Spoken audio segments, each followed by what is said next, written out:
Just woke up, 3 a.m. Gonna go shoot some animals today. Just kidding, it's 6 a.m. Splash of lemon.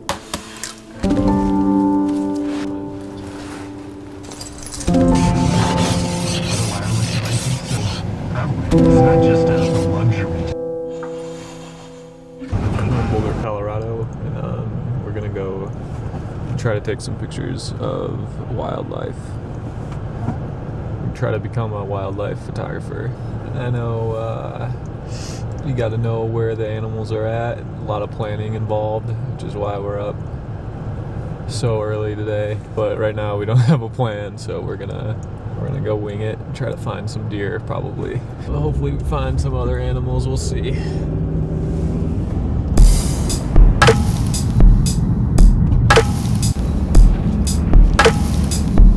Keep your eyes peeled for wildlife. Oh, there's a Toyota Tacoma. So we're at a spot where we've seen a lot of deer chilling out before. We're just driving by to see if they're there, and it looks like they're not. I don't know anything about deer or hunting or. Sometimes you just gotta go send it out and see what happens. Looks like we got some open field here. There should be some wildlife. Looking for some breakfast pretty soon. Alright, here we are at a little trailhead, Walker Ranch trailhead. Just gonna go walk around, try to get lucky here.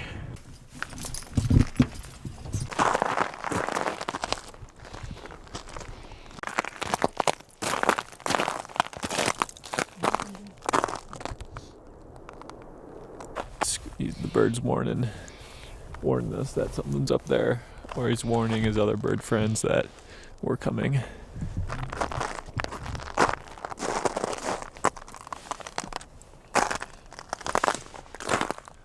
Looks like we got some hoof marks here. The ground is frozen. Looks like he was just here. Let's keep going.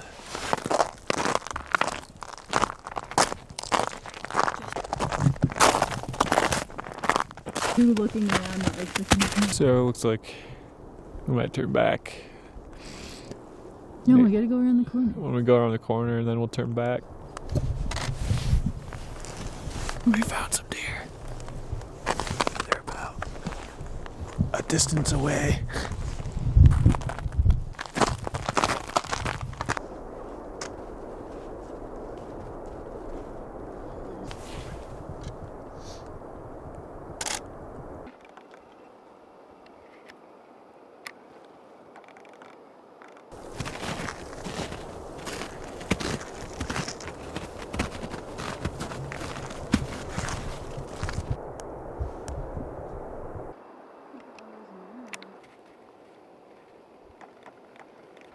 Look at these two.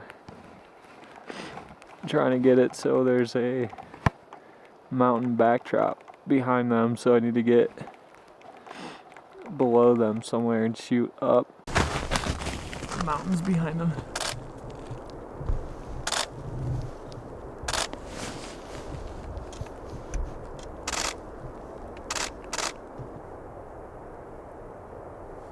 Toes are getting cold. Yeah, mine too.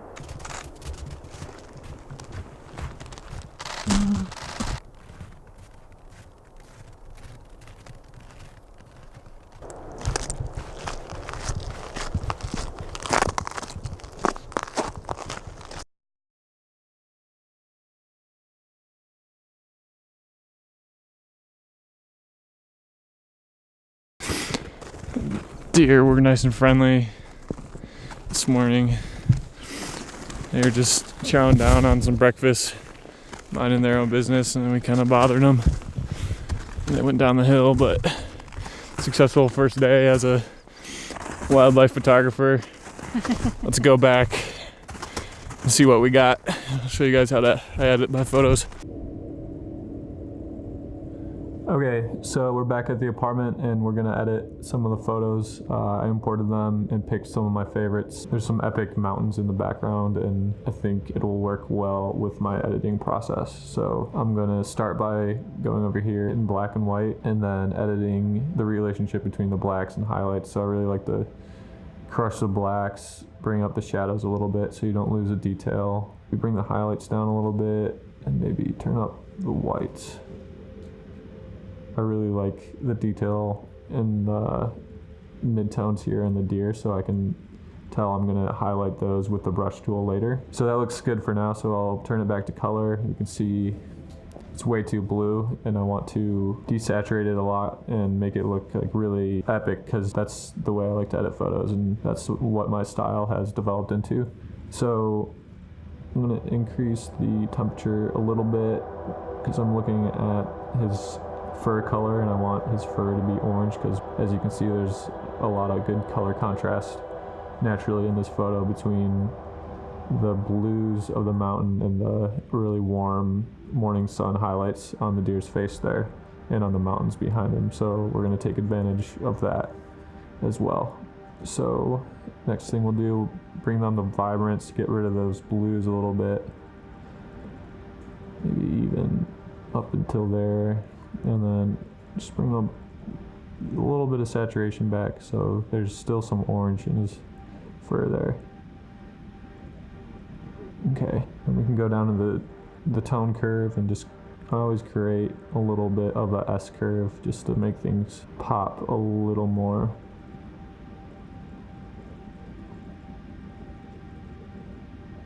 Bring up those midtones a little bit. Okay, that looks good. So down here we're gonna play with the colors a little bit. I'm gonna drop the blues so they're almost desaturated though. We're gonna bring those back, but I really just want the oranges of the animal to pop to make your eye drawn to him. So I'm gonna increase, there's a lot of yellow, so I'm gonna increase the yellow and increase the orange.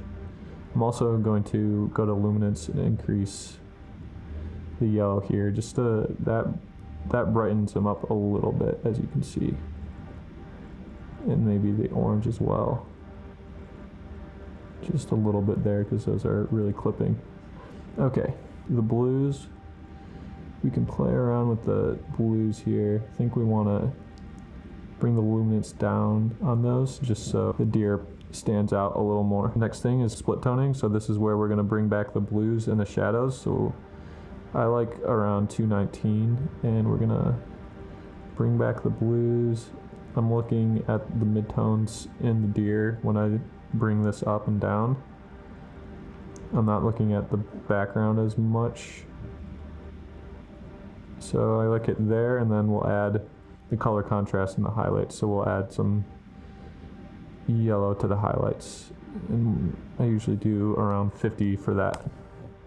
And then we can just see what looks good, find a good balance between the blues and yellows. So that looks pretty sweet, looks pretty epic. I'm happy with that. So let's go back up here and see what else we can do with this image to make it even more awesome. So I'm just looking at it and I think I really want to brighten up the deer and make him really pop. So I'm even gonna, he's dark right now, but I'm gonna drop the exposure, grab the brush here and try to paint him and brighten him up. So let's see how this works. I'm gonna hit Option Reset here to reset my brush, and then I usually just start by bringing up the shadows and highlights a little bit and seeing how that goes. So that's not doing as much as I want. So we're gonna even bring that up even more and just kind of paint around him. It's not doing much right now, but we'll bring the exposure up in a second. Okay, so that's fine there. I'm gonna try to avoid the highlight areas because those are already really kind of overexposed, so I don't want to expose those any more than they are. And we're gonna bring out his fur. So this, I'm gonna feather this, that's too much, so I'm gonna undo that, bring down the flow a little bit.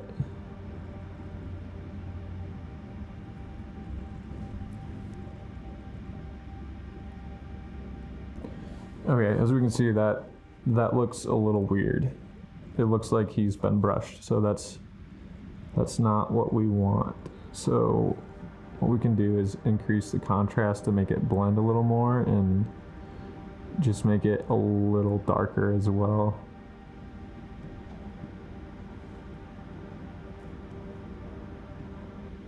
And then go in and just finely tune your brush. All right, so the next thing we can do is add this gradial filter. So what I usually like to do, there's not much of a foreground in this, but I usually like to darken the foreground a bit. So option reset. And that looks a bit weird because you can see the line, so we'll just play with the shadows and highlights just a teeny bit. Sometimes this works, sometimes it doesn't. It depends on your foreground. So then we'll add one up top as well. And I'll even brighten this filter just to bring the orange out and the highlights in the mountains a little more.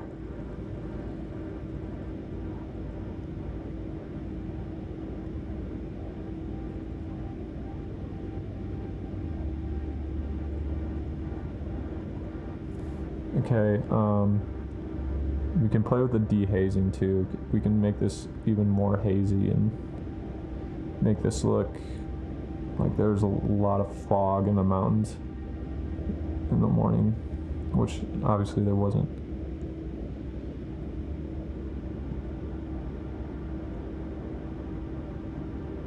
Crush the blacks a little bit. Just try to make it look as natural as possible.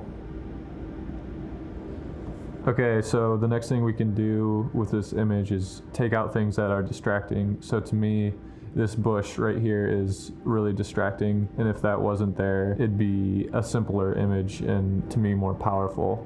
And we can get rid of these little bushes here too. So we can hit Command E to bring it into Photoshop. Once Photoshop loads, I'm gonna grab the clone tool and zoom in on this bush and basically clone tool out this entire bush, and we'll see what that looks like.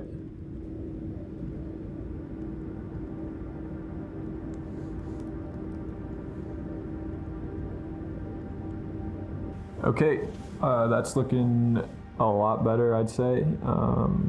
We could even go into more detail and take out this stuff, but I don't really mind that. I'm gonna hit Command Save, go back to Lightroom.